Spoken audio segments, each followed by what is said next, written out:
The days of the week are as full of story as the months, but they take us away from the sunlit countries of Greece and Rome to the cold and stormy lands of Northmen. They are really of greater interest to us because 4 of these days are named after gods worshipped by the Angles and Saxons. Sunday and Monday are named after the sun and the moon, which have been worshipped from the beginning of time in all lands and by all peoples. But Tuesday, Wednesday, Thursday, and Friday remind us of the great gods who reigned in the lands across the North Sea, lands of biting frost and freezing winds. Our ancestors were a brave and hardy race, and not even the dangers of the stormy seas could check their eagerness for adventure, as we know. They were great fighters, and even thought it a disgrace to die what they called a straw death, that is, to die in their beds of straw instead of the field of battle. As we should expect, their gods were great fighters too, and many stirring tales are told of the gods and of the great heroes among men. Songs of the gods and their creation of the world, and songs of the deeds of the heroes were composed in very early times by poets and handed down by word of mouth. These songs, known as Eddas and Sagas, were eventually written down, the earliest of them in the 13th century. In these poems, we find a description of the gods and goddesses of the Northmen and of their enemies, the frost giants, an account of the creation of the world, and stories of the adventures that befell both gods and giants. The following chapters contain the stories which are suggested by the names Tiu, Woden, Thor, and Freya, after whom Tuesday, Wednesday, Thursday, and Friday are named, while Saturday suggests to us the great day of Ragnarok, the downfall of the gods, when the gods were overthrown by the powers of evil, and the earth was destroyed, and new gods and a new earth rose in their place. End of chapter. Chapter 14. Sunday, the day of the sun. Among all peoples in early times, the sun was an object of wonder. It was to them a mystery, but although they could never understand it, they imagined many explanations of it. When we remember that in those long ago days nothing was known of the rotation of the earth or of its movement around the sun, we can readily see how very real the movement of the sun must have seemed. But if it moved across the sky, it must be a chariot, for it was in chariots that all men traveled quickly, while none but a god could ride across the sky. The nature of the sun may have been difficult to understand, but the comfort and the benefits which it brought to men were plain to all. It was a kindly god who gave the earth warmth and light, who ripened the crops and the fruit and made them serviceable to men, who clothed the trees with leaves and scattered the fields with flowers. It is little wonder, then, that in all parts of the world men worshipped the sun, and the God whom they pictured in their imagination was all the more real to them because of the great work he performed. We have seen how the Greeks and Romans worshipped the sun as Apollo, the god who set out each day when the gates of the east had been opened by the goddess of the dawn, and driving his chariot across the sky, dipped down into the ocean, where a boat awaited him to bring him back. Apollo was the most beautiful of the gods, as befitted the giver of light and happiness, and was worshipped throughout those sunny lands of the south. On the island of Rhodes, off the coast of Asia Minor, stood one of the 7 wonders of the world, a statue of Apollo. It was known as the Colossus of Rhodes on account of its size, for it was 100 feet high. The fingers of the god being as long as a man, it was placed at the entrance to a harbor and remained in position for nearly 60 years, and was then, 224 BC, overthrown by an earthquake. The principal temples of Apollo were in the island of Delos and Delphi in Greece, and it was at this town of Delphi that the great Pythian games were held every 4 years in honor of the god. The games were so called because Apollo was believed to have slain at Delphi a dragon called Python. The sun's daily journey, his contest with the darkness, and his final victory at the dawn of the new day are ideas which have led to endless stories, and we find these stories are very similar among different peoples. Ra, the great sun god of Egypt, was pictured as traveling by day in a ship across the waters of the sky, and returning during the night through the kingdom of the dead. To the Egyptians, Ra was a symbol of life, death, and a new birth or resurrection. Through the night, Ra fought with the Lord of the power of darkness, a huge serpent who awaited the sun in the west with a band of demons, and whom he overcame at the approach of dawn. Ra was always represented either as a hawk or as a man with a hawk's head, with the sun on his head. The hawk was chosen as his symbol because it was said to fly towards the sun. In India, the sun was worshipped as the god Agni, who rode in a shining chariot drawn by blood-red horses. He was golden-haired and had a double face, 7 tongues, and 7 arms. Among the gods of the early British who were driven into Ireland was the sun god Nud, or Lud, as he was sometimes called. His name appears in Ludgate, and it is thought that his temple stood on what is now Ludgate Hill in London. At a town called Lydney in Gloucestershire, the remains of a temple to Lud have been found, with many inscriptions containing his name. The Angles and Saxons imagined the sun to be carried in a chariot driven by a maiden named Sol, as we shall read later. They had no god whom we can describe exactly as a sun god, but several of their gods were like the sun in many ways, particularly Frey, whose sword sent out rays of light like the sun, and who caused the crops to ripen, and Balder the Beautiful, the god of light, who was the favorite son of Odin, father of the gods, and was, as his name shows, the most handsome of the gods, ever happy and light-hearted. His golden hair and his bright, clear eyes shone like the sun, and his radiant smile warmed the hearts of all who met him. He knew no thought of evil, but was good and pure and bright, was loved by all, as all love light. In spite of his lovable nature, however, Balder was destined to misfortune through his twin brother, Hodur, the god of darkness, who was the exact opposite of his brother, for he was gloomy and silent and suffered from blindness. Odin, through his great wisdom, knew that disaster was to come to Balder and spared no effort to stave off the evil day by making all things in creation swear that they would never harm the god of light. This they were only too ready to do, and all made a solemn vow, with the one exception of a shoot of mistletoe, which was passed over as being too slight a thing ever to cause harm to anyone. Balder being now free from all possibility of hurt, the gods one day amused themselves by shooting and throwing at him, laughing gaily as the objects they knew fell short or turned aside. Now Loki, the god of fire, was bitterly jealous of the god of light, and as he watched the sport, his evil nature prompted him to a cruel and cowardly deed.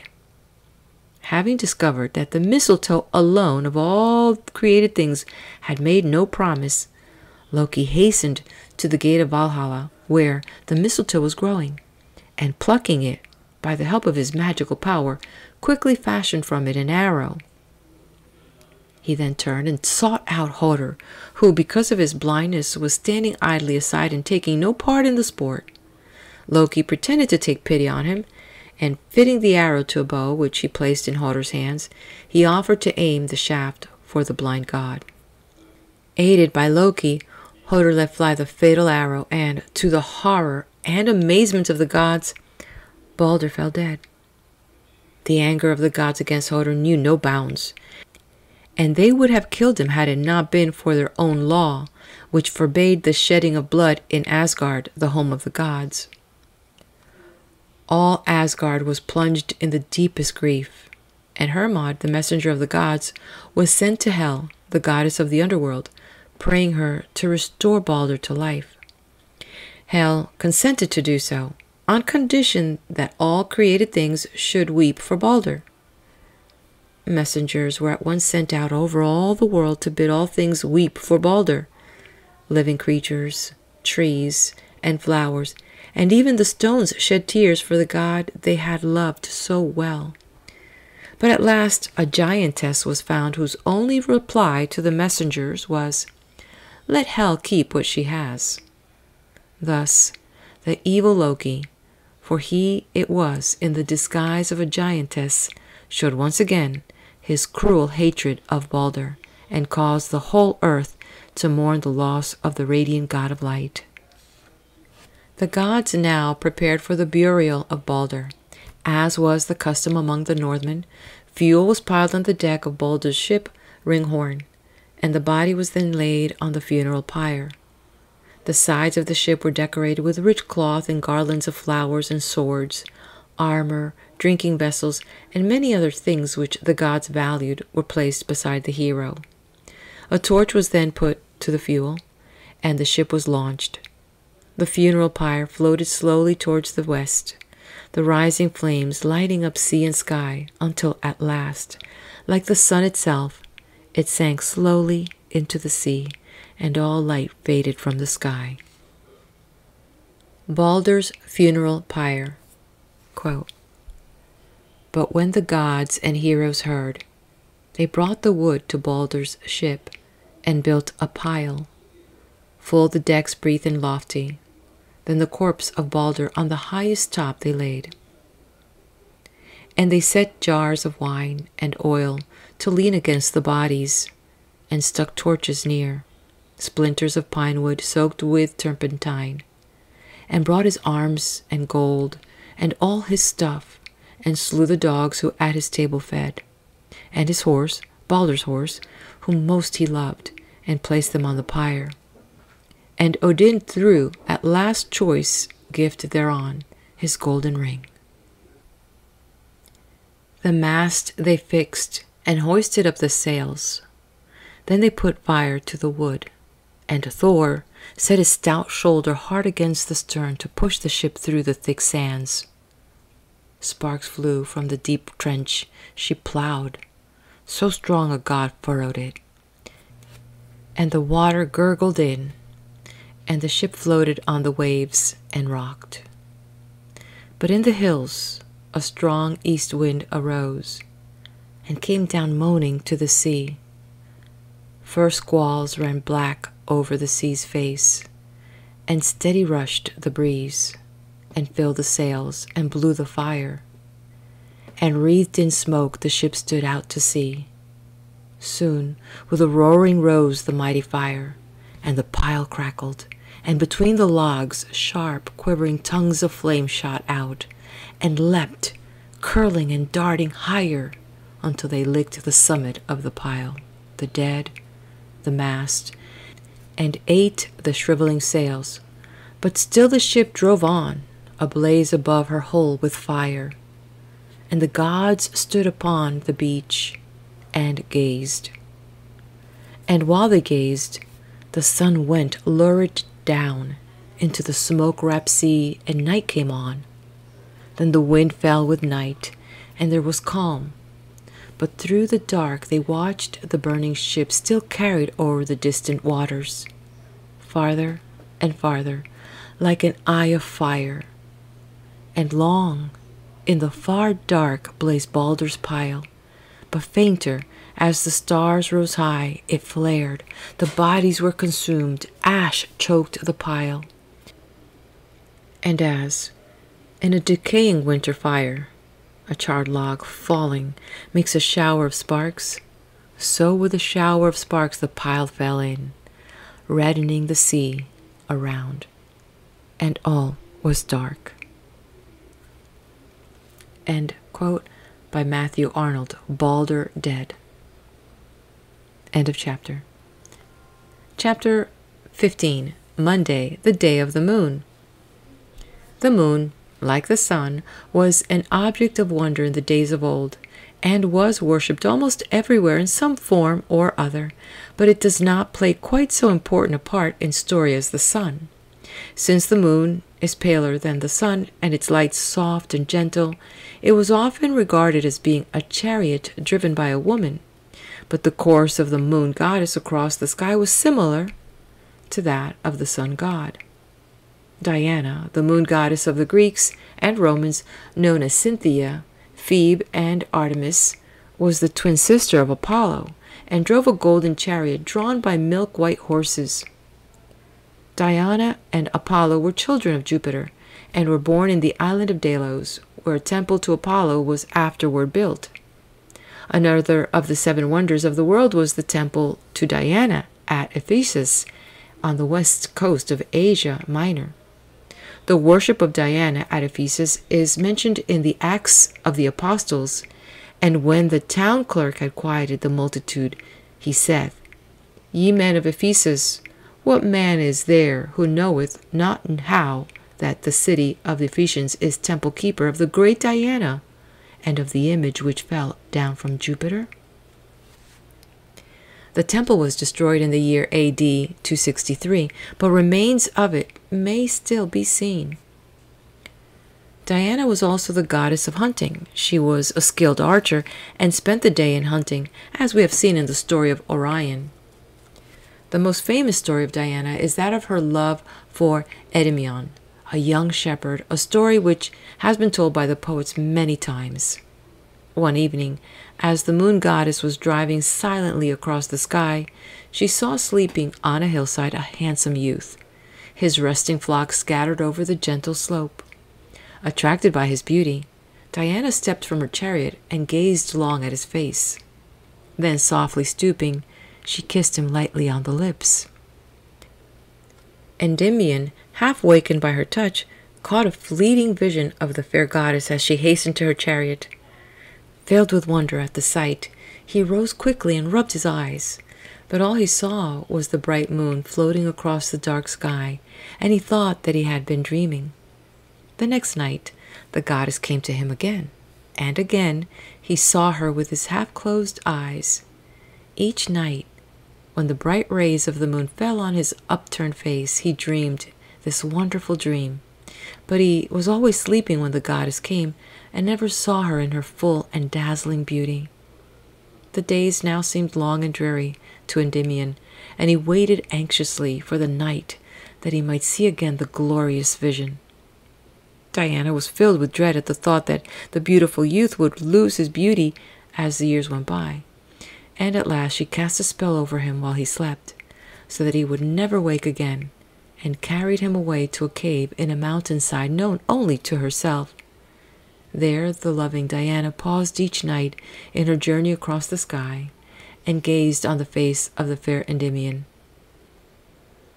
Diana, when hunting in the forest, was attended by a band of wood nymphs who were her faithful followers.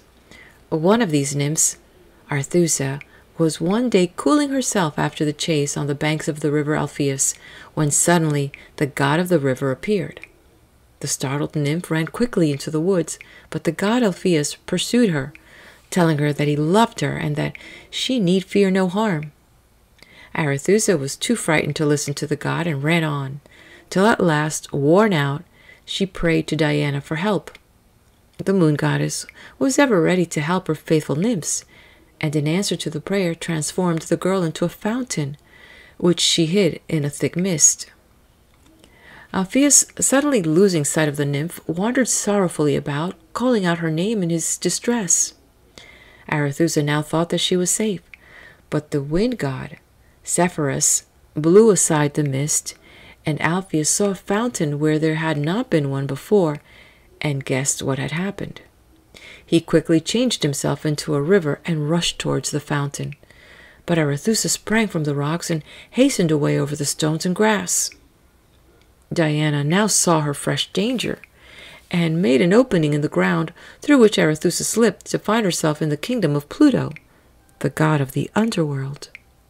Here she wandered until she found another opening, by which she escaped once again into the sunshine on the plain of Sicily.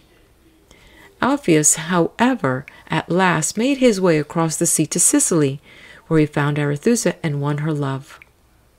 The Greeks believed that flowers cast into the river Alpheus in Greece were carried by the river as gifts to his lover, and appeared later in the fountain of Arethusa in Sicily. Among the Egyptians, the moon was regarded as a god who was named Thoth, the measurer. He was also the god of wisdom, invention, writing, and magic. He was one of the earliest of the Egyptian gods, having come into being at the same time as Ra, the sun god, and it was he who was said to have created the world. The Romans compared him with Mercury because, like Mercury, he invented writing. As the god of the moon, he was represented as wearing a crescent moon on his head and holding in his hand a stylus, a pointed instrument used by the Egyptians for writing on their wax tablets. The Babylonian moon god was Sin, the lord of wisdom. He was the father of the sun god and was one of the greatest of the gods, owing to the fact that the Babylonians regulated their calendar by the moon. The Angles and Saxons believed that the moon was driven across the sky by Mani, the son of a giant, in a golden chariot drawn by a horse named the All-Swift. As in the case of the sun, our ancestors had no distinct goddess of the moon, but we shall read of Mani again in a later chapter. Hymn to Diana by Ben Jonson, Cynthia's Revels. Quote, Queen and huntress, chaste and fair, now the sun is laid to sleep. Seated in thy silver chair, state in wonted manner keep. Hesperus entreats thy light, goddess excellently bright. Earth, let not thy envious shade dare itself to interpose. Cynthia's shining orb was made heaven to clear when day did close. Bless us then with wished sight, goddess excellently bright. Lay thou bow of pearl apart, and thy crystal shining quiver, give unto the flying heart space to breathe, how short soever, thou that makest a day of night, goddess excellently bright. End quote.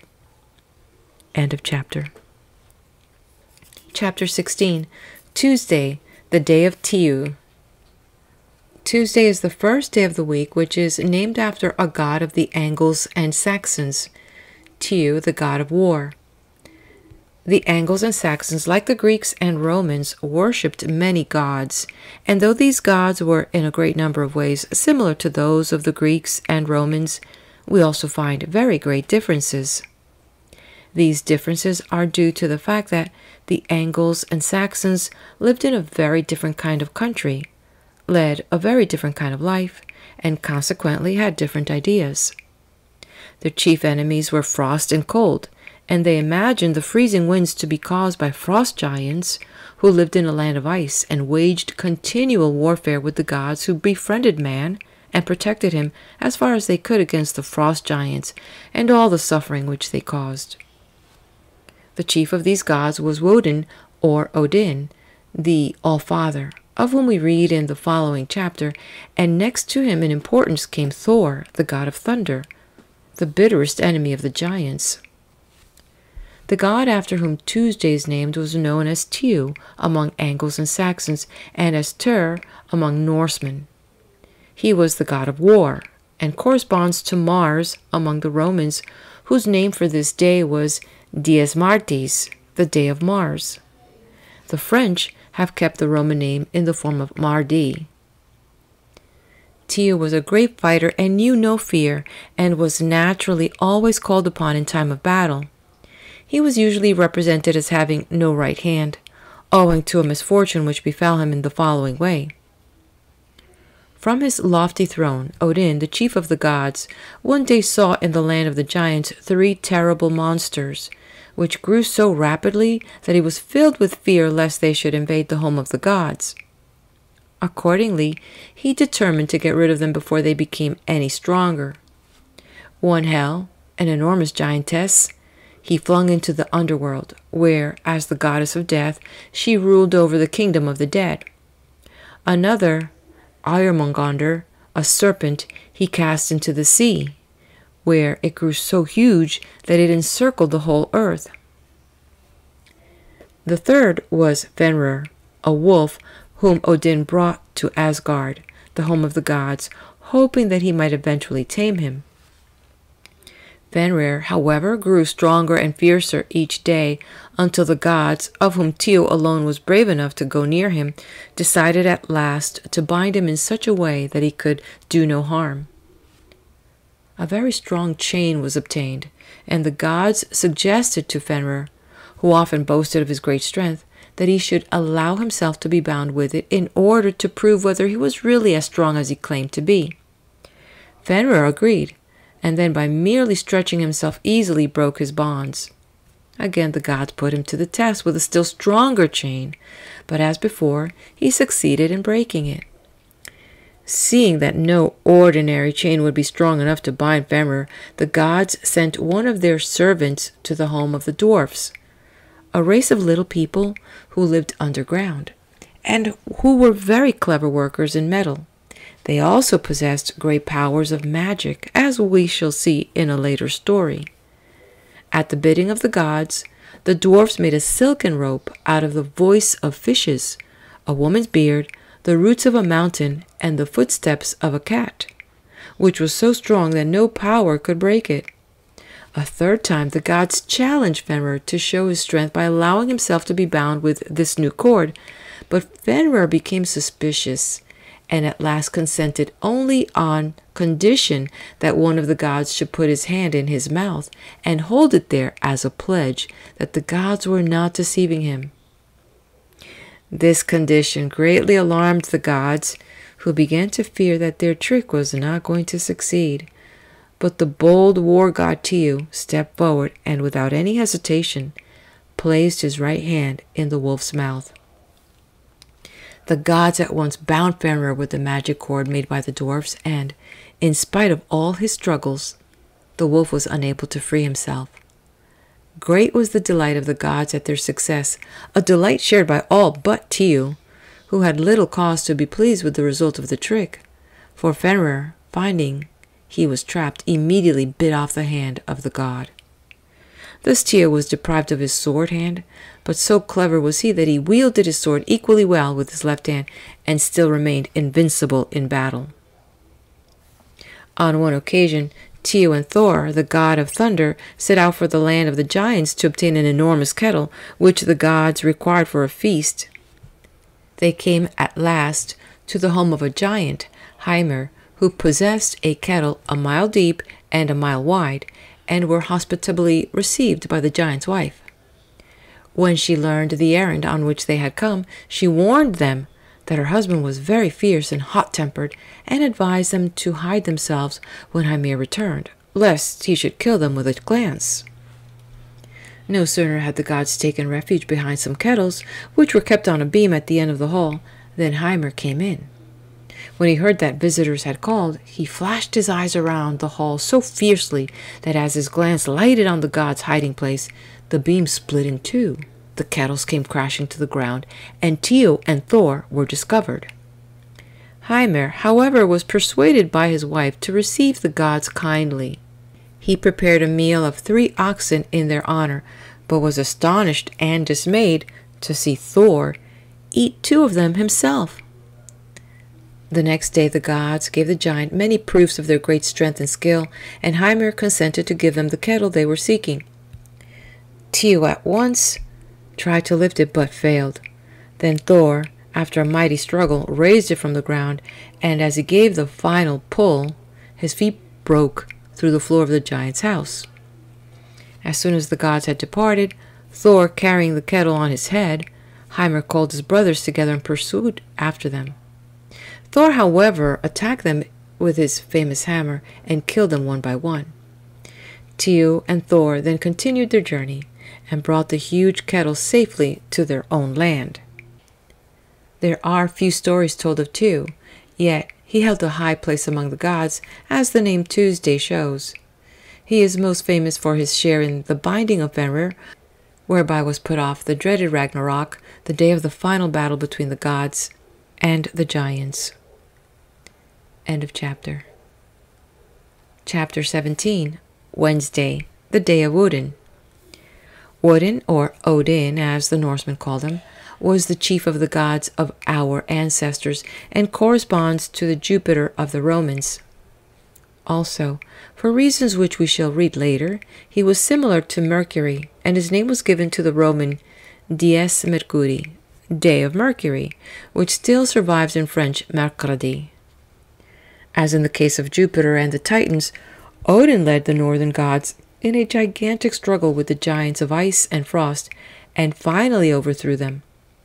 With the help of the gods, he then fashioned the world from the body of the chief of the giants.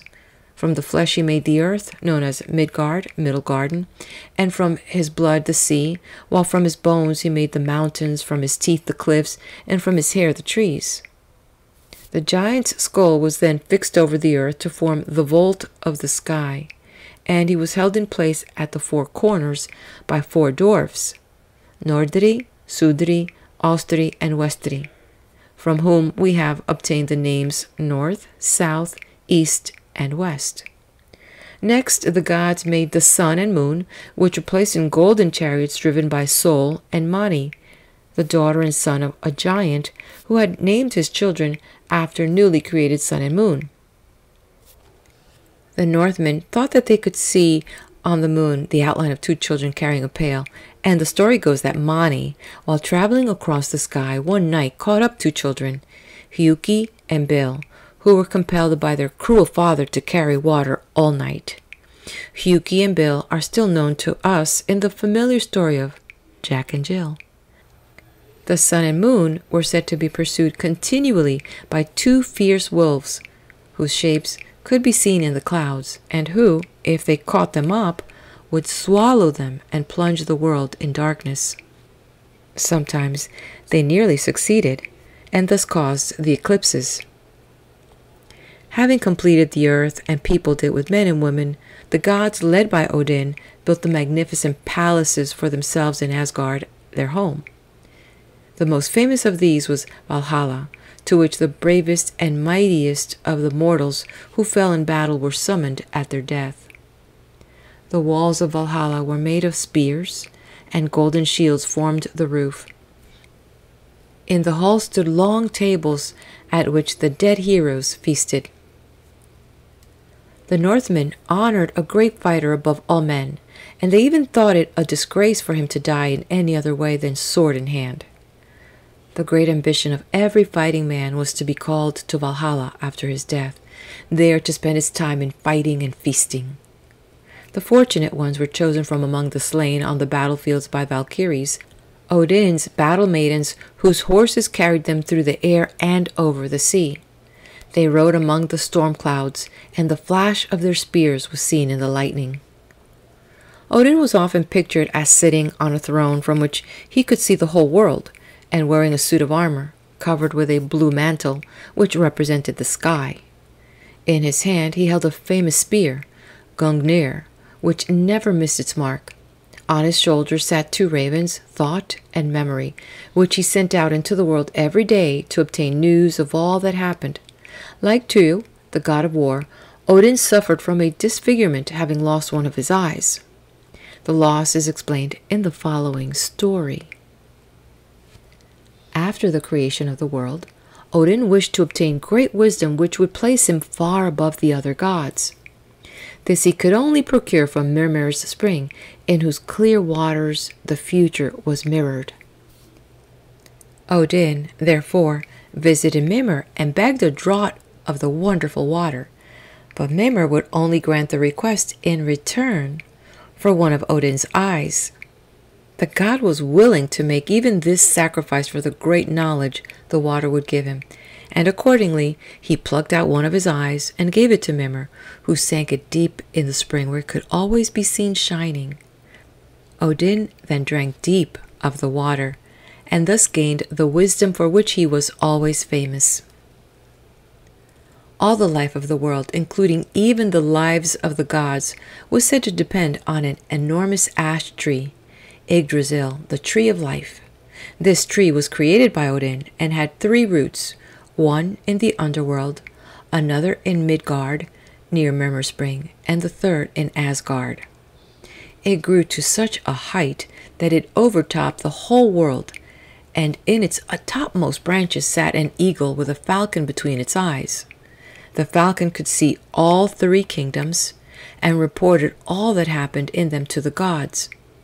In the underworld was a dragon, which continually gnawed the roots of Yggdrasil in order to destroy it and so bring about the downfall of the gods.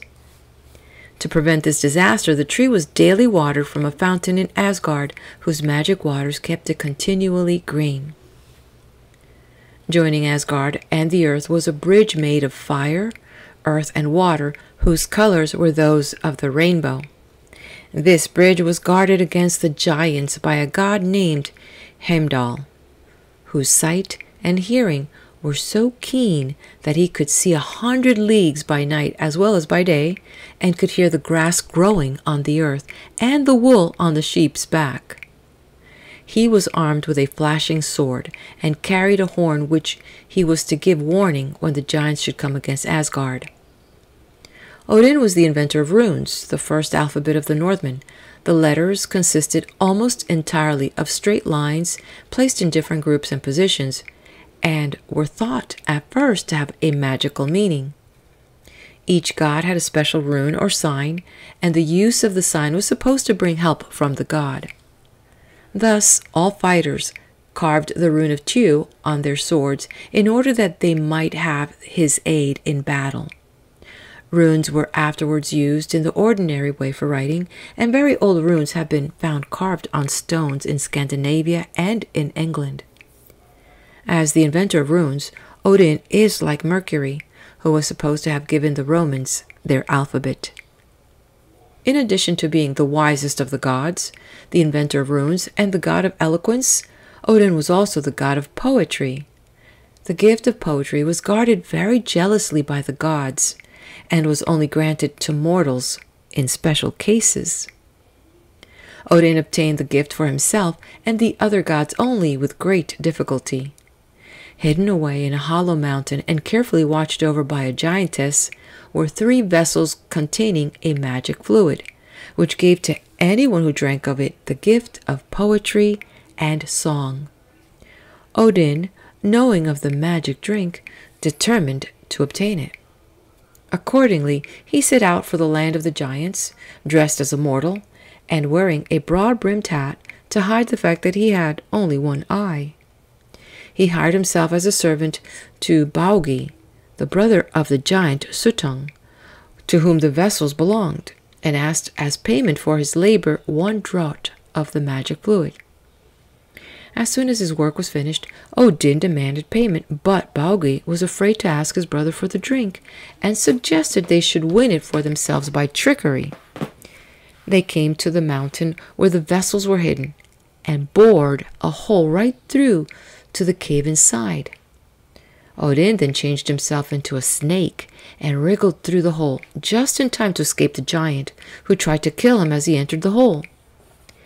Having found his way into the cave, Odin again took on the form of a god and begged the giantess who watched over the vessels to allow him just a sip of the magic drink. The giantess at last consented, but Odin, instead of taking a sip, quickly emptied all the vessels, and then, making his way out of the cave, transformed himself into an eagle and flew swiftly towards Asgard. He soon discovered, however, that the giant Suttung was pursuing him, also in the form of an eagle. As he neared Asgard, the gods caught sight of him, and seeing that the giant was gaining on Odin, they gathered together a great quantity of fuel and piled it on the palace walls.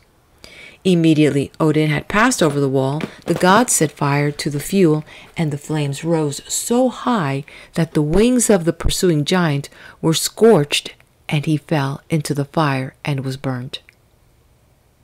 Odin seldom used his precious gift of poetry himself, but imparted it to his son Bragi, who became the minstrel of the gods and sang many songs in honor of the gods and the great heroes in Valhalla. All the singers among men, the bards, or skalds, as they were sometimes called, were thought to have received the gift from Odin and were greatly honored for that reason. The Creation of the World by Matthew Arnold from Balder Dead. In the beginning, ere the gods were born, before the heavens were builded, thou didst slay the giant Ymir, whom the abyss brought forth, thou and thy brethren fierce, the sons of Bor, and cast his trunk to choke the abysmal void. But of his flesh and members thou didst build the earth and ocean, and above them heaven. And from the flaming world, where Muspel reigns, thou sentest and fetchedst fire, and madest lights, sun, moon, and stars, which thou hast hung in heaven, dividing clear the paths of night and day. And Asgard thou didst build, and Midgard fort. End quote. The Heroes of Valhalla, quote by Matthew Arnold from Balder Dead. And all the gods and all the heroes woke, and from their beds the heroes rose, and donned their arms, and led their horses from the stall, and mounted them, and in Valhalla's court were ranged, and then the daily fray began. And all day long there are hacked and hewn, mid dust and groans and limbs lopped off and blood. But all at night returned to Odin's hall, woundless and fresh.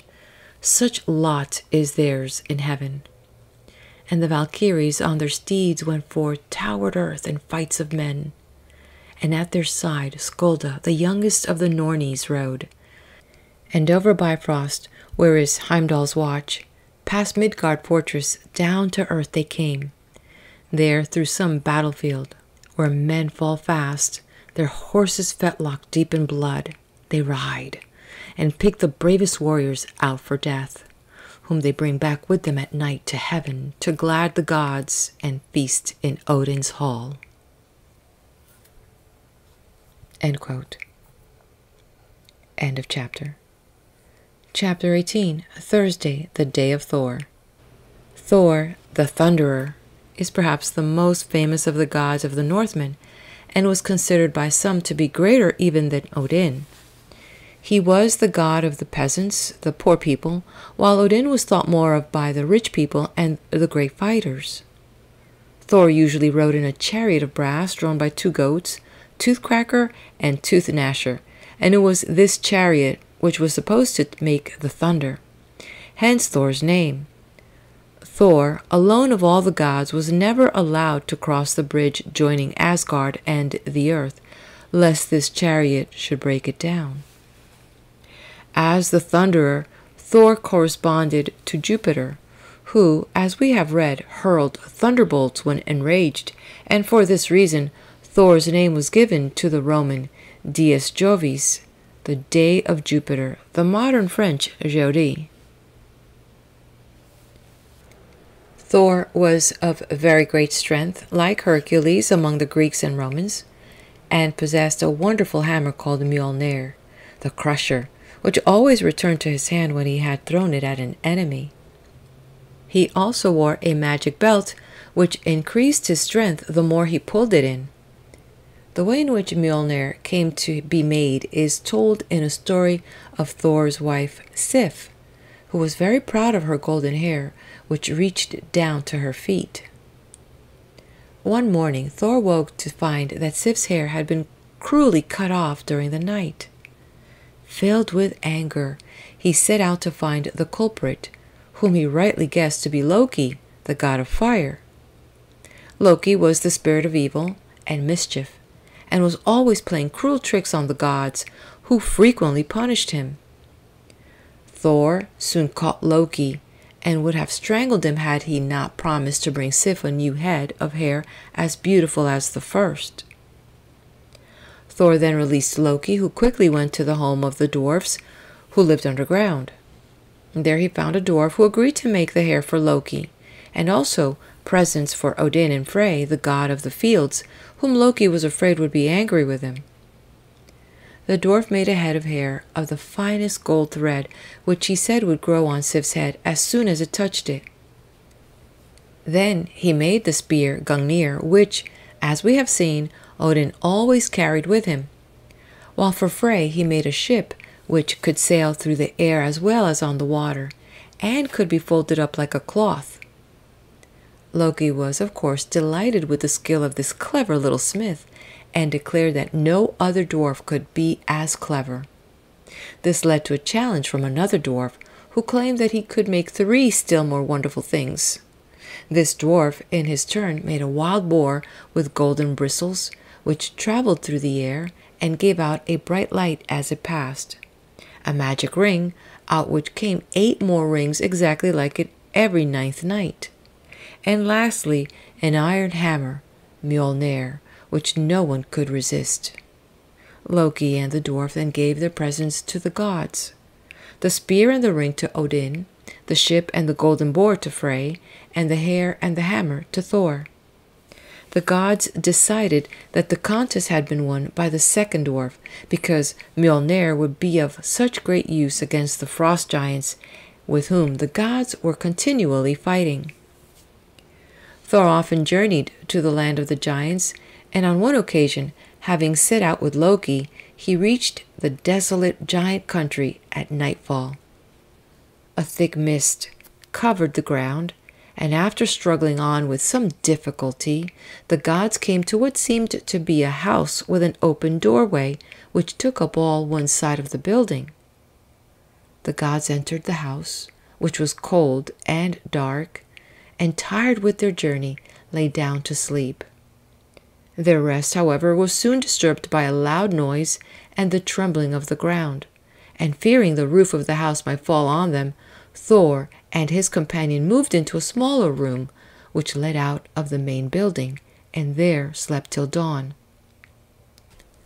On going out into the open the next morning, Thor saw lying near an enormous giant whose snores shook the ground, and was thus able to account for the noise and the trembling of the earth which had disturbed his sleep. But imagine the astonishment of the gods when the giant woke and picked up the house they had slept in. They had passed the night in the thumb of his glove. Thor and his companion then continued their journey, accompanied now by the giant, whose name was Skrymir.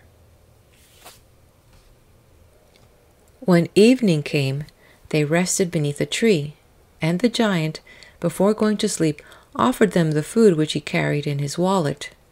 Thor, however, was unable to undo the straps of the huge wallet, so the gods had to go hungry. Angry at this, Thor dealt the giant, who was now asleep, 3 terrible blows on the head with his hammer, Mjolnir. But the only effect this had on the giant was to cause him to wake up and complain that 3 times a leaf or a twig had fallen on his head. The next morning Skrymir showed the gods the way to the castle of Utgard Loki, the giant king, and then left them.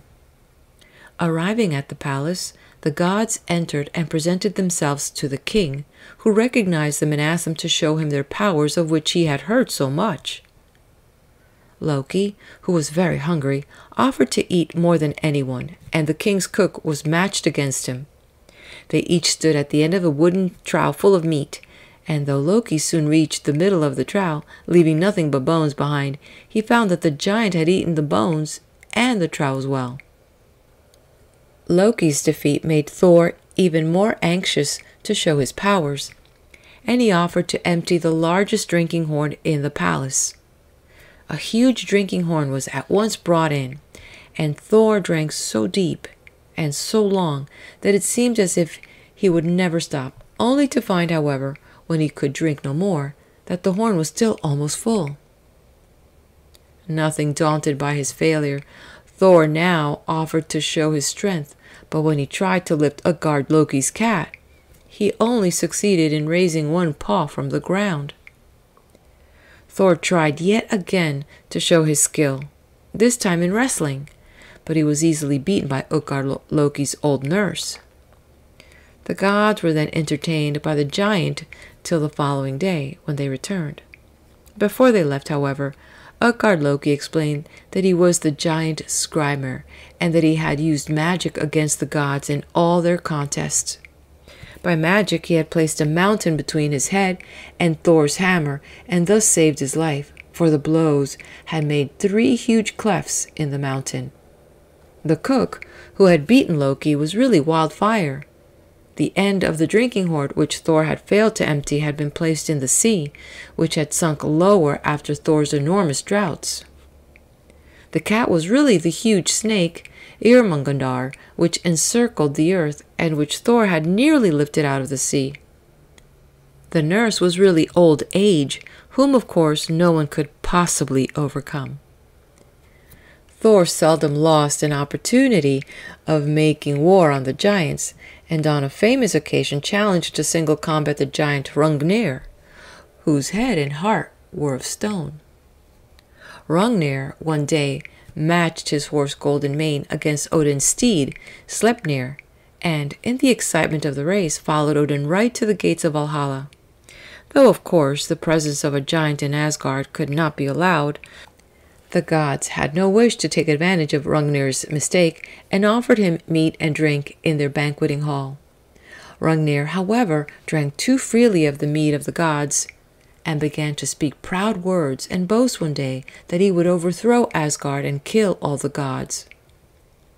This so enraged Thor that he raised his hammer to kill Hrungnir, but the gods would not allow him to shed blood within their home.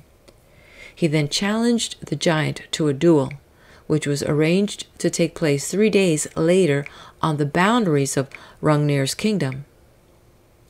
At the appointed time, the giant was on the chosen spot awaiting his enemy, and, feeling the earth shaking beneath him, he stood on his shield of stone, lest Thor should come up from the ground. But no sooner had he done this than Thor suddenly came in sight and hurled his hammer straight at the giant's head. Hrungnir, having no shield, tried to ward off the hammer with his stone club, which was shattered to pieces, thus scattering flintstones over the whole earth, where they may still be found. One piece entered Thor's forehead, and he dropped fainting to the ground. But as he fell, his hammer struck Hrungnir on the head and killed him. Thor was pinned to the ground by one of the giant's legs, and after each of the gods had tried in vain to free him, he was at last rescued by Magni, his little son of 3, who easily raised the giant's leg and released his father, receiving as a reward Hrungnir's horse, Golden Mane.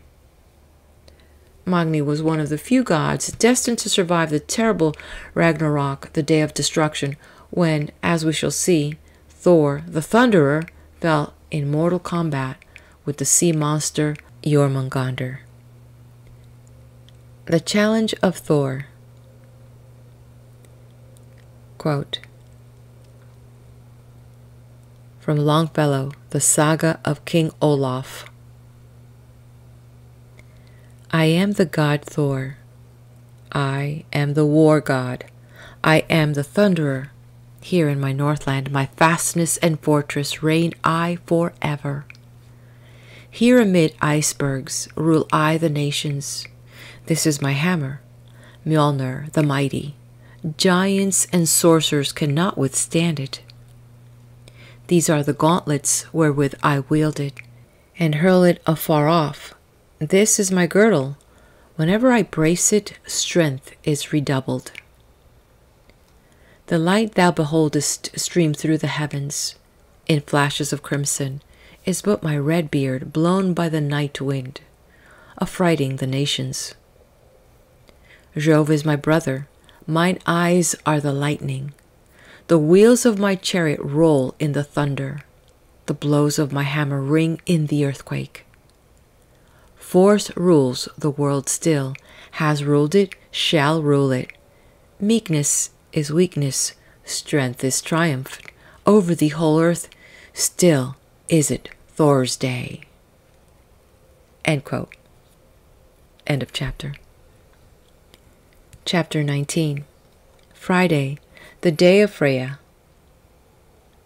In the stories of the gods and goddesses of the Angles and Saxons, we find 2 goddesses, Frigga, the wife of Odin and queen of the gods, and Freya, the goddess of love.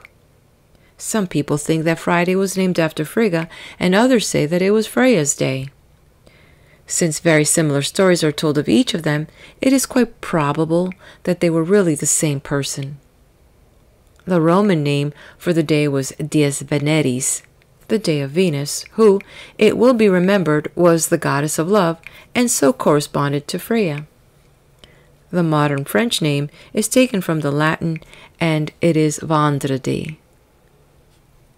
Frigga was the goddess of the clouds, and when she was not with her husband Odin, spent her time in spinning clouds. Her spinning wheel was studded with jewels, and at night could be seen in the sky as the constellation to which the Romans gave the name of Orion's belt, as we have seen in the story of Orion. Frigga was the goddess of spring, and as such was known as Istre, whom we have already mentioned as giving us the word Easter. Freya, the goddess of love and beauty, like the Venus of the Romans, received a great welcome when she came to the home of the gods, and was given a special kingdom called Folk Meadow, where was a vast hall known as the Hall of Many Seats. Here she received half of those slain in battle, the other half being entertained by Odin, as we have seen. Freya is depicted as having blue eyes and golden hair, and often as wearing a robe of feathers, which enabled her to fly through the air like a bird. The goddess is said to have married Odur, who was probably Odin under another name. Odur once had occasion to leave Freya and travel over the world, and the goddess was broken-hearted at his departure. Her tears fell among the rocks and were changed to gold, while some which fell into the sea were transformed into amber. All nature mourned with her. The trees shed their leaves, the grass withered, and the flowers drooped their heads. At last Freya, in her distress, set out to find her husband, and, passing through many lands where her golden tears were afterward found, came to the sunny south, and there overtook the wandering Odur. As the lovers returned, the fields and the flowers rejoiced with them, the frost and the snow fled before them, and the earth became green again as they passed. A quote by Matthew Arnold, Balder Dead. And Freya next came nigh with golden tears, the loveliest goddess she in heaven, by all most honored after Freya, Odin's wife. Her long ago the wandering Odur took to mate, but left her to roam distant lands. Since then she seeks him and weeps tears of gold. End quote. This story, of course, reminds us of Ceres and Persephone. It is only another fanciful explanation of summer and winter. Freya was the proud possessor of a dazzling necklace of gold, which had been made by the dwarfs, and which she wore night and day. On one occasion only did she lend the necklace, when Thor, disguised as Freya, went to the land of the giants to recover his hammer, which had been stolen by the giant Thrym. Loki, by borrowing Freya's robe of feathers and flying over the country of the giants, had discovered the thief, but had also found that Thrym would only return the hammer on condition that Freya would become his wife. When Freya heard of the giant's presumption, she became greatly enraged and vowed that she would never leave her beloved Odur and go to live in that dreary and desolate land of cold. Heimdall, the guardian of the bridge Bifrost, then suggested that Thor should go to Thrym, disguised as Freya, in company with Loki, disguised as Freya's attendant. The gods at last allowed themselves to be persuaded, and Thor, having borrowed Freya's clothes and necklace and wearing a thick veil, set out with Loki, who was dressed as a handmaiden. On reaching the giant's palace, they were welcomed by Thrym, who was delighted at the success of his plan, and who led them to the banqueting hall, where a great feast was held. At the end of the feast, Thrym ordered the famous hammer to be brought in, and he himself laid it in his bride's lap as a marriage gift. Thor's hand immediately closed over the hammer, and in a few moments Thrym and all the guests invited to the wedding feast lay dead. Freya was greatly relieved to have her necklace returned in safety, but the evil Loki, attracted by its wonderful beauty, determined to steal it. One night the god, by changing himself into a fly, succeeded in entering Freya's palace. He then resumed his own shape and, creeping stealthily to Freya's bed, gently removed the necklace from the goddess's neck. The watchful Heimdall, however, had heard Loki's footsteps and, looking in the direction of the folk meadow, became a witness of the theft. He at once set off in pursuit of Loki and, overtaking him, drew his sword and was about to kill the thief when Loki changed himself into a flame. Heimdall immediately changed himself into a cloud and sent down a shower of rain to put out the fire. Loki then took the form of a bear and opened his mouth to catch the water. Heimdall also took the form of a bear and attacked Loki, who, finding that he was being overpowered, changed himself yet again into a seal. Heimdall followed suit and fought again with Loki, and at length compelled him to give up the necklace, which was returned to Freya. On another occasion, Freya was sought by one of the giants, and it was only by the cunning Loki and by an act of the bad faith on part of the gods that she was saved. The gods, ever anxious lest the giants should invade Asgard, decided to build a stronghold which would prove impregnable. They received an offer from a stranger who was willing to undertake the work in return for the sun, the moon, and the goddess Freya. By Loki's advice, they accepted the offer on condition that he should complete the work in one winter, aided only by his horse. To the surprise of the gods, the stranger agreed to these conditions, and with the help of his horse, which could haul the heaviest stone, set to work. The gods, who at first felt sure that their conditions had made the task impossible, were alarmed to find as time went on that the stranger was working so quickly that it seemed certain that he would be able to keep his promise. The gods on their side had no intention whatever of keeping their promise, since they could not possibly part with the sun and the moon and the goddess of love, and they angrily pointed out to Loki that since it was he who had got them into this difficulty, he must find some way out of it.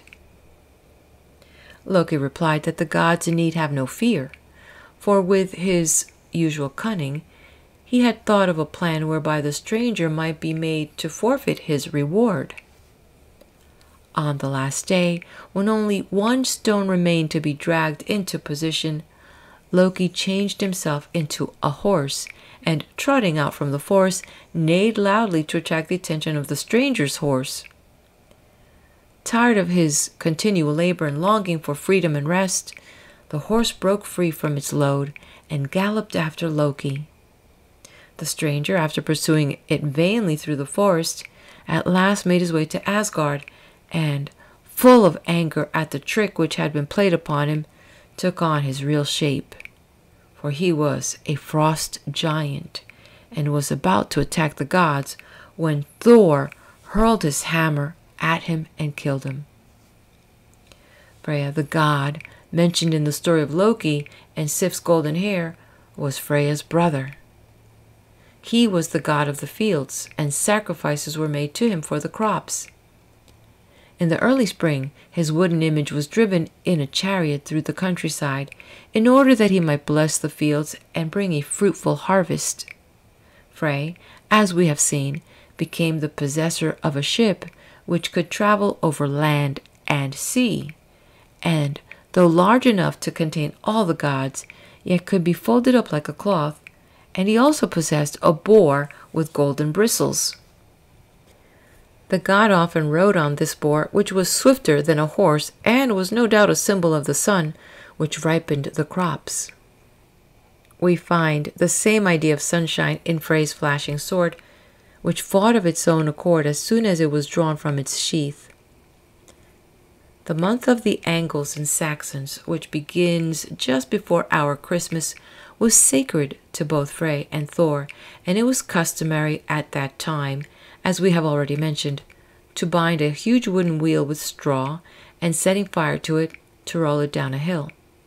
The wheel was a symbol of the sun, which at that time began to chase away the winter. At this time, too, was held a great feast to all the gods, and the chief meat eaten was a boar's head in honor of Frey.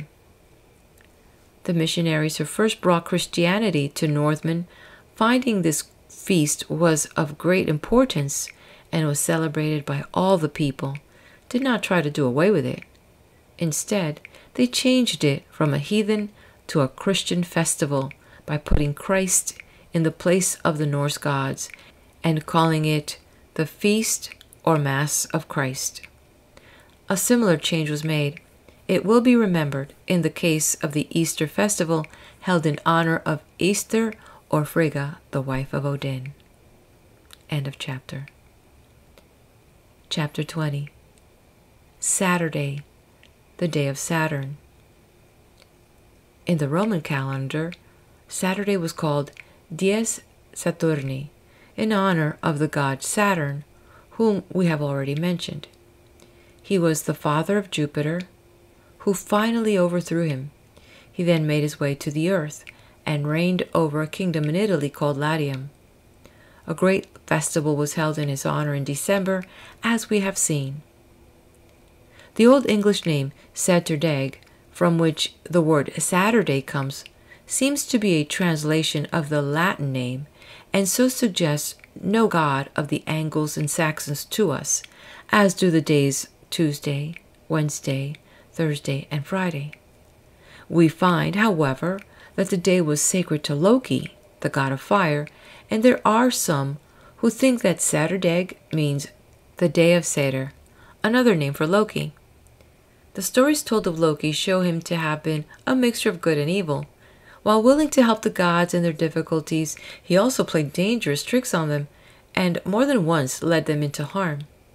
As time went on, he seems to have become the spirit of evil only, and the gods at last banished him from Asgard and condemned him to a terrible punishment. He was chained to the side of a cave, and a snake was fastened over his head in such a way that the poison from its fangs dropped on his face. His wife, however, remained faithful to him. She made her way to the cave where Loki was imprisoned and stayed by his side, holding up a cup to catch the poison which fell from the snake, and only leaving him in order to empty the cup when it was full. The poison which fell on Loki's face while she was absent caused him to twist and writhe with pain, till he shook the earth and thus produced earthquakes. This punishment of Loki reminds us of the story of Prometheus, but it will be remembered that the latter suffered because he had been a friend to man, and not like Loki, a source of evil. As Prometheus was rescued at last by Hercules, so Loki was destined to escape on the great day of Ragnarok and to appear in his true colors on the side of the giants, soon afterwards meeting his death at the hands of Heimdall. The Northmen, unlike the Greeks and Romans, regarded their gods as mortal and believed that their rule would one day come to an end. They pictured a final struggle between the gods, the forces of good, and the forces of evil represented by Loki, the frost giants, and all the terrible monsters which they had created. Odin, in his great wisdom, knew what the future would eventually bring and spared no effort to prolong his rule and prepare for the fateful day. For this reason, he welcomed the great heroes to Valhalla and kept the tree of life, Yggdrasil, nourished with the water of the sacred spring. For this reason, the giants tried to steal Thor's hammer, the weapon they most dreaded. Many things pointed to the approach of Ragnarok. First, the earth suffered from 6 successive winters more severe and prolonged than had ever been known before. Snow fell without ceasing, freezing winds blew from the north, and the whole earth was covered with ice. In their struggle to live under these terrible conditions, men lost their faith in the gods and gave themselves up to evil and wrongdoing. Sin and crime were found everywhere, and as the evildoers passed into the underworld, they became food for the wolves, which were continually pursuing the sun and moon and endeavoring to swallow them. As their food became more plentiful and wolves increased in strength and speed, until at last the day came when Sol and Mani found the wolves rapidly gaining on them. In spite of all their efforts, the wolves continued to overtake them, and at length seized them in their enormous jaws and plunged the earth into darkness. The fountains of the earth shook, the stars fell from the sky, and the mountains came crashing down. As if there was a signal, Loki and the fierce wolf Fenrir put forth new strength and burst their chains, for their day of revenge had come. The dragon which lay at the foot of Yggdrasil gnawed through the root of the sacred tree. The Midgard serpent Jormungandr lashed and writhed till the sea rose in mighty waves. And at last, breaking its bonds, the terrible monster crawled to the land. Heimdall, the keeper of the bridge, realizing that the twilight of the gods was at hand, blew a blast on his horn that was heard in every corner of the world. The gods hastily donned their armor and marshaled the army of heroes. Now indeed Odin regretted the loss of his eye, Tyr that he had sacrificed his right hand, and Frey that he had lent his sword to his servant who was away in the lands of the north. Meanwhile, the followers of the goddess Hel were led by Loki to the plain of Vigrid, the scene of the great battle. Here they were joined by Hel herself, Garm, the fierce dog who guarded the entrance to the underworld, and Fenrir, the monster wolf. From the misty land of the north came the army of the frost giants, while out of the south, with a burst of light, there dashed onto the plain Surtur, the giant of the flaming sword. Terrible indeed were the forces arrayed against the gods, but they, like the Northmen themselves, knew no fear on the day of battle, and assembled their armies on the plain of Vigrid, prepared to resist the powers of evil to the last. With shouts and cries amid fire and smoke, the armies meet. Odin and the wolf Fenrir came together with a crash, which echoes through the whole world. But not even the mighty Odin can withstand this terrible enemy. Fenrir, now fiercer and stronger than ever before, opens his vast jaws till they stretch from heaven to earth, and overwhelms the leader of gods and men. But Odin's death is quickly avenged. His son Vidar, wearing the iron shoe which had been kept for this day, now falls upon Fenrir and, as had been foretold, places his iron-shod foot on the monster's lower jaw, and then, seizing the upper jaw, with a mighty wrench tears Fenrir asunder. Meanwhile, Tyr grapples with Garm, and after a fierce struggle slays him, only to fall dead beside him. Frey attacks the fire giant Surtur, but soon falls before his flaming onslaught. Heimdall and Loki once again meet in deadly conflict, and this time Heimdall overcomes the god of evil, but like Tyr, falls mortally wounded by his enemy. Thor, with his hammer Mjolnir, advances against the huge Midgard serpent. The struggle is long and terrible. With a mighty blow of his hammer, Thor at last kills the monster, and then, as he staggers back, is overwhelmed by the flood of poison which it outpours. The heroes of Valhalla are all overthrown by the giants and the followers of Hel, and there is no longer any one of Odin's vast host to withstand the powers of evil. Surtur then flings his fire over the world. Asgard is consumed in roaring flames, and the earth, scorched and blackened, sinks into a boiling sea. Ragnarok has come, and the old gods have passed away. But in the minds of Northmen, evil could have no lasting victory. The very flames which had destroyed the home of the gods and had overwhelmed the earth had purged the world of evil. A new earth rose from the sea, lit by a new sun, the daughter of soul and life, drawn forth by its warm rays, once more spread over the earth. Trees clothed themselves anew with leaves, and the fields became fair with flowers.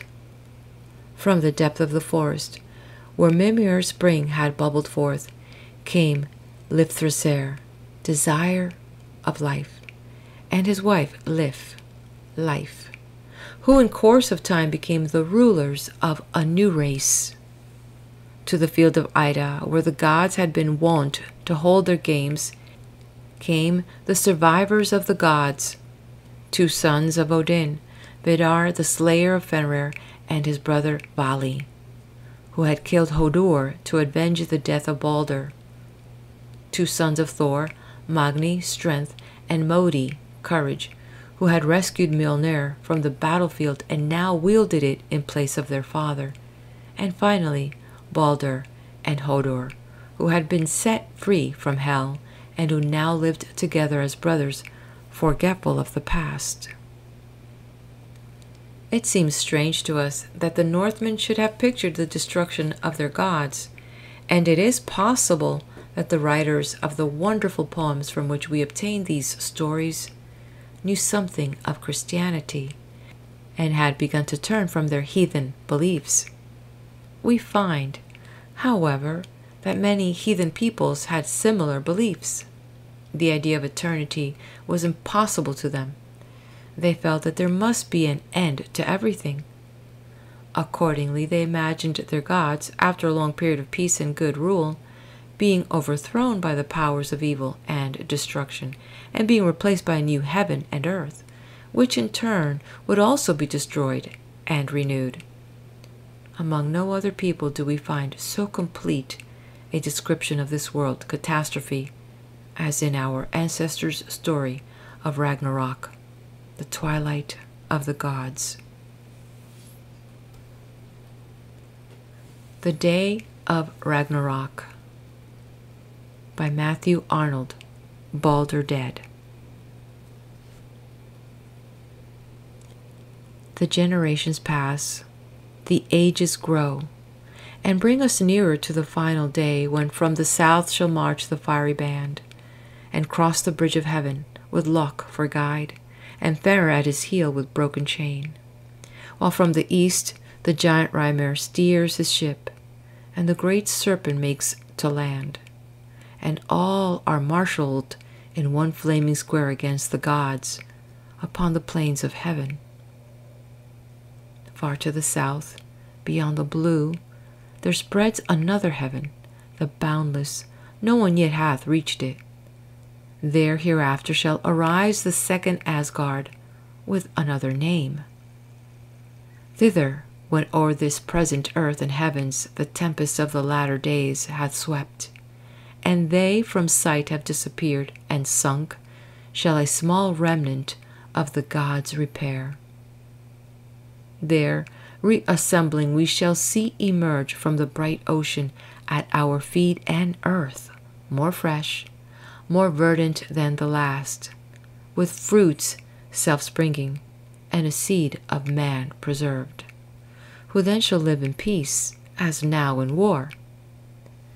But we in heaven shall find again with joy the ruined palaces of Odin, seats familiar, halls where we have supped of old, re-enter them with wonder, never fill our eyes with gazing, and rebuild with tears. And we shall tread once more the well-known plain of Ida, and among the grass shall find the golden dices wherewith we played of yore. And that will bring to mind the former life and pastime of the gods, the wise discourse of Odin, the delights of other days. End quote. Chapter 21. The meaning of the ancient myths. It is perhaps difficult for us to realize that the wonderful gods and goddesses of whom we have been reading were once very real to the people who invented them. But the fact that they are commemorated for all time in the names of our months and days shows how real they were. Some of the stories may seem childish to us, and the ideas which they contain are certainly very different from the ideas of God we have today. But it must always be remembered that very nearly all that we know about the marvelous world in which we live has been discovered since the days of the Romans and Northmen. They did not have the opportunity of learning what we have learned. And if their belief seems childish to us, it is because in some ways the people were childish when we compare them with ourselves. Grown-up people, however, do not make fun of the wonderful stories which children invent. And many of the myths, as these stories of the gods are called, are very clever and very beautiful. The earth and the sea, the sun and the moon and the stars, the seasons, the rain and the snow, the trees and the flowers were all difficult to understand. And those early peoples explained them as best they could. Most of these explanations seem fanciful to us now, but after all, they were very natural explanations. We shall see this better if we compare the gods and the goddesses of the Greeks and Romans with those of the Northmen. They are very similar in many ways, and many of the stories are similar too. Jupiter, before he became the ruler of the gods, had to overthrow the Titans, and in the same way Odin had to conquer the frost giants. The Roman gods had their home on Mount Olympus, from which Jupiter could look down over the earth, while Odin, from his palace in Asgard, could also see all heaven and earth. Hel, the goddess of the underworld, reigned over a dark kingdom to which came those who died, in the same way as Pluto ruled the underground kingdom of Hades. The underworlds, too, were very similar. The good among the dead were divided off from the evil, who suffered terrible punishments for their crimes. The entrance in each case was guarded by a fierce dog, Garm in the kingdom of Hel, and the three-headed Cerberus in Hades. We have already noticed the way in which the Romans and the Northmen explained summer and winter, and the likeness between the punishments of Prometheus and Loki. In the sun myths, there is much confusion, for although the Greeks and the Romans had a sun god, Apollo, and the Northmen a god of light, Balder the Beautiful, we find in some stories that the sun is represented by other gods, and even mortals. Frey is really the sun, for it is he who makes the crops grow in the fields, and light, like the sun rays, flashes from his sword and from his golden-bristled boar. Juno is the light of heaven, and in the story of Argus, the hundred-eyed, gives Io, who represents the moon, into the keeping of Argus, the starry sky, but the light of the stars is slowly put out by Mercury, the god of wind and rain. The burning of the earth by Phaeton means a drought, which is brought to an end by a thunderstorm, the thunderbolt hurled at Phaeton by Jupiter. In the story of Diana and Endymion, Endymion is a symbol of the setting sun, which Diana watches as she mounts the sky. Hercules, too, probably represents the sun. His conquest of the many-headed serpent is the victory of the sun over the darkness, as is Apollo's slaying of Python. The 12 labors of Hercules may represent the 12 constellations in the zodiac, or possibly 12 hours of daylight. Hercules' funeral pyre, which reddens the whole sky like the setting sun, is seen again in the burning of Balder and his ship Ringhorn. Thor is like Hercules through his great strength, and just as he put on a woman's dress in order to recover his hammer from the giants, so Hercules on one occasion was forced to dress like a woman. Thor's wife, Sif, represents the earth, while her golden hair is the vegetation. When Loki steals the hair, he brings the same misfortune on the earth as Pluto causes by seizing Persephone. Loki has to visit the dwarfs underground in order to obtain the golden hair, and Mercury seeks Persephone in Hades. Persephone's eating of the pomegranate seeds, which keeps her in the underworld, is like the refusal of the giantess to weep for Balder. Another sun myth is the story of Jason, who obtained the golden fleece, the rays of the sun, by killing the dragon, which represents either darkness or drought. Raxus and Hel represent clouds, as probably do Argo and the magic ship of Frey. Bellerophon too is the sun, who, mounted on Pegasus, the clouds slays the dragon of drought, and at last, when struck by Jupiter's thunderbolt, falls from the sky into darkness. We see then that all these myths were attempts to explain or describe what we call nature, the earth and the sky, the sun, the moon, and so on. As Christianity spread, Belief in the myths passed away. But many interesting and curious stories have been left behind which cannot be forgotten as long as we keep the names of our months and days. These names will always remind us of gods and heroes, of stirring deeds and bold adventures, all of which have been preserved too in the writings of the great poets of all times and lands. End of chapter. Chapter 22. Notes on certain days. Sabbath day. The word Sabbath comes from a Hebrew word meaning to cease from labor, and the Sabbath day, as we know from the Bible, was the seventh day of the week and a day of rest. It is owing to this custom of the Jews that our Sunday is a holiday. The word holiday means, of course, holy day, and we owe all our holidays in the first place to the custom of keeping certain saints' days as days of rest from work, in order that festivities might be held in honor of the saint of the day. Black Monday. This name is given nowadays to any Monday on which a great disaster happens, but it originated in 1360 when a terrible storm did great damage in England on the Easter Monday of that year. Shakespeare refers to this Black Monday in his play, The Merchant of Venice, Act 2, Scene 5. Shrove Tuesday, the day before Ash Wednesday, and so named because on that day people were expected to shrive, that is, confess their sins to the priest. After the confession was over, the people made merry, and the pancakes connected with Shrove Tuesday are all that is left to us of the old feasting and merrymaking. Ash Wednesday.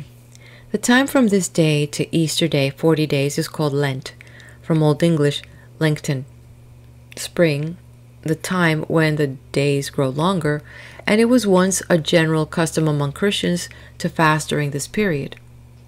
Ash Wednesday is so called from a service of the Roman Catholic Church which is held on that day, and in the course of which the priest places ashes of burnt palm on the foreheads of penitents. Maundy Thursday, the Thursday before Good Friday. On this day was held the ceremony of washing the feet of poor people in memory of Christ's washing of his disciples' feet. This ceremony was called Maundy, so that the day became known as Maundy Thursday. Maundy comes from the Latin word mandatum, the first word of the service sung during the ceremony. Gifts were also made to the poor at the same time, and this custom still continues. Every Maundy Thursday, money known as Maundy money is given to a certain number of poor people, the distribution of the money taking place in Westminster Abbey. This money includes the old fourpenny, piece and twopenny, and one-penny pieces in silver. Lady Day, the 25th of March, and the day dedicated by the Church to the Virgin Mary, Our Lady, the first of the 4 quarter days. Martinmas, the 11th of November, the day held by Roman Catholics as sacred to Saint Martin, Bishop of Tours, a town in France. He served in the army for a number of years before entering the church, and many interesting tales are told of him.